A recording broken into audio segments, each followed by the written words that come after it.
We're here and we're talking about Watch Dogs. Obviously, if you have seen the first look that I actually did on Watch Dogs a little while back, which is brilliant, and you should have seen it because it was just fantastic.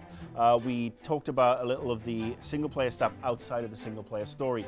Now today, Ubisoft have been showing off the app that is going to be coming with the game, or separate to the game, if you will. All right, so I've got the app. It's on my tablet. I log in. What do I see? You see the grid, like it's the first thing you're gonna see in there. When you're playing in the game on console as Aiden Pearce, like one of your biggest trophy is the grid. It's like this ability to get progressively connected to an entire city. So if you want, it's the visualization of data flow that there is in Chicago. So when you get on your tablet, that's the same visual that you get, this flow of information, this grid-like version of the entire city. And as you're in it, you can actually do your own progression, you can scan for things, find elements, and you can see other players.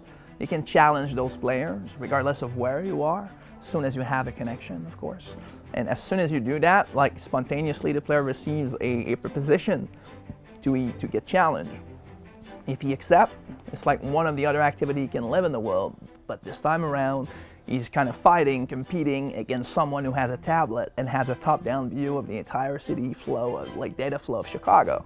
So he's fighting a man who can control the choppers, who can rearrange the cop disposition, who can act the city against them. So it creates a pretty unique real-time experience that he couldn't live with another guy with a different controller, for example. So we needed to bring that uniqueness or leverage what's unique about a tablet.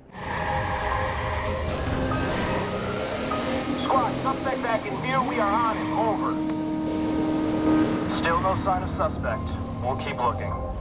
Are they going? They're going to be cooperative aspects, for example. All right, well, this is your challenge, and I'm jumping into it to help you. Where I'm going to take care of the hacking. So I saw that you could pop the blockers up, but you can hack the lights to jam an intersection. So you can use that in a way to support your friend. Is that one of the things you can do? Yes, you can. I cannot divulge all the layers of it, of course, unfortunately, but definitely you can help players out. Like, so there's the relationship where you can challenge a player. There's the opposite relationship, can I say, where it's not the mobile player who actually instigate the relationship. It's the player asking for help. So you can have that too, and then he can show up and help you out with the same kind of tool that you've seen with the competitive mode.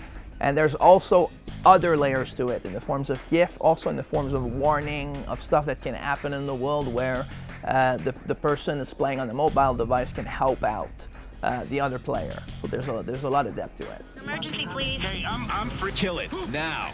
Hello, I need you to stay on the line. Hey, why are you doing this? I'm going to go out there and ask you. You are a perceived open world game. I mean, it is Chicago. It's a big city. You're coming out in November. Obviously, you have two other open world games. Yeah. How do you feel? I mean, you've got Saints Row, which is a more funny, irreverent game. You've got Grand Theft Auto 5, which is obviously a more serious game, and then you've got Watch Dogs, which is a new twist on the open world environment with a heavy amount of cyber strategy involved.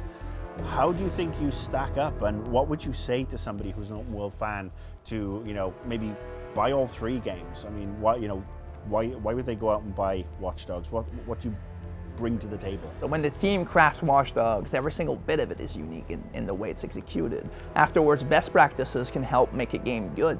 So we're not going to shy away from that. If you ask me exactly what makes it different, I would say the entire simulation of data flow and accessibility that we have in the game. When someone's playing a game, his brain is extremely active. So if you want to make that experience unique to him, you need to be able to bring his cerebral experience, if you want, completely elsewhere.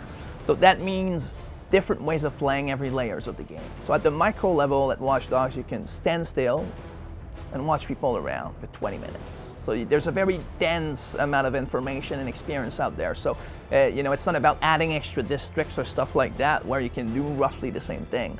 You can stand still and you get sucked into a foot chase and those kinds of things, and it starts happening to you. So that depth is very interesting at the very micro level.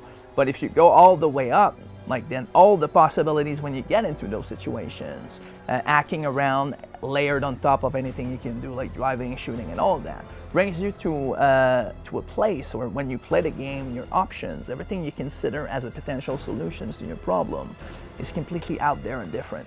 Like, oh, I'm gonna use that bridge, I'm gonna come by, I'm gonna bring those cops there, I'm gonna hack the train, I'm gonna stop the line of sight of that sniper by putting the train up there because he happens to be there right now. So if you're playing any form of game and you think at the micro level differently constantly, then your game is pretty unique and different. If you don't do that, then it's just an envelope. It's just something I can talk about with you and say it's different because of A, B, C, and then you play it and you're like, I really don't get it, I really don't feel it actually exists. So I think that's what makes it very different. It's been designed to be omnipresent, and it brings completely different ways of interacting with your surrounding. Suspects in custody. Watch Dogs is out in November. I'm sure you've got a lot more work to do before it hits. Like, it's a big game, we're never gonna stop until it's on the box. Cool, thanks. Thanks a lot. 961 Charlie, your squad put out an all call. We need backup ASAP.